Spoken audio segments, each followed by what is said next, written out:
வணக்கம் நண்பர்களே நேற்றைய முன்தினம் பாராளுமன்றத்துல நம்முடைய மறுசீராய்வு மனு அப்படின்னு சொல்லி பாராளுமன்றத்தை மறுசீராய்வு மனு போட்டு எம்பிக்களோட எண்ணிக்கையை அதிகரிக்கிறேன் அப்படின்னு சொல்லிட்டு தமிழ்நாடு, கேரளா, தெலுங்கானா, கர்நாடகா இவர்களுடைய எண்ணிக்கையை எம்பிக்களோட எண்ணிக்கை உயர்த்த சொல்லி அவர்களை குறைச்சி தென்னிந்தியாவுடைய குரல் வழியை நசுக்கிறதுக்காக ஒரு பிளான் பண்ணி அமித்ஷாவும் மோடியும் கொண்டு வந்த மறுசீராய்வு மனு பாராளுமன்றத்தை நேற்று நம்முடைய முதலமைச்சர் திரு ஸ்டாலின் அவர்களுடைய கடுமையான எச்சரிக்கையாலும் கடுமையான முயற்சியாலும் தோற்கடிக்கப்பட்டிருக்குது.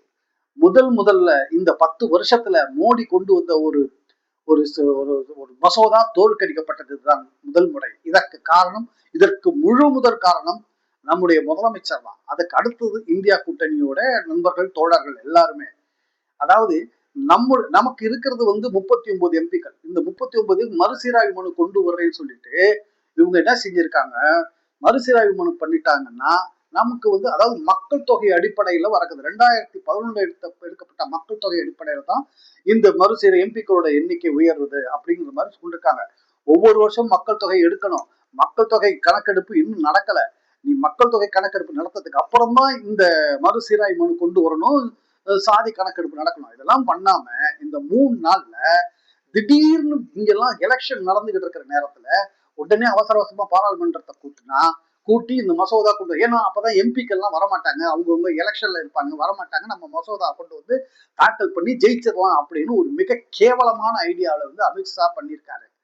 இதை தெரிஞ்சுக்கிட்ட முதலமைச்சர் என்ன பண்ணாரு, இங்க இருக்கிற எம்பிக்கள் எல்லாம் இது தேர்தலுக்கு அப்புறம்டா, இது எப்போ வேணாலும் சந்திக்கலாம், ஆனா நமக்கு தமிழ்நாடு தான் முக்கியம் சொல்லி இங்க இருக்கிற 39 எம்பிக்கள் நினைச்சிட்டாரு. அதே மாதிரி எல்லாரும் எனக்கு வரவழைச்சிட்டாங்க. மசோதா கொண்டு வரப்பட்டிருக்குது. மசோதாவை தோற்கடிக்கப்பட்டது.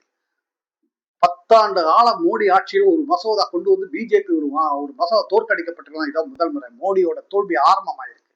இதுல நமக்கு 39 எம்பிங்கிறது மறுசாய்வு மசோதா நிறைவேற்றப்பட்டிருந்தால் நமக்கு 59 எம்பியா மாறி இருக்கும். இந்த 59 எம்பி டிமானிட்டேஷன் பண்ணும்போது நமக்கு 46 குறைஞ்சிரும். இது தென்னிந்தியாவில் இருக்க எல்லா கிடையும். இதுவே உத்தரப்பிரதேசமா இருந்திருந்தா அவர்களுக்கு 80 இருக்கிறது 120 எம்பியா உயர்ந்து டிமானிட் பண்ணும்போது 140 வரும். ஏன்னா அங்க மக்கள் தொகை வதவதன்னு இருக்காங்க, பெத்து போட்டிருக்காங்க. நாம மக்கள் தொகை கட்டுப்படுத்துறதுனால நமக்கு இந்த நிலைமை.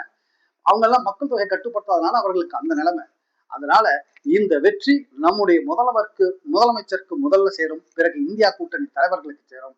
மோடியின் அழிவு ஆரம்பமாக இருக்கிறது. நன்றி நண்பர்களே.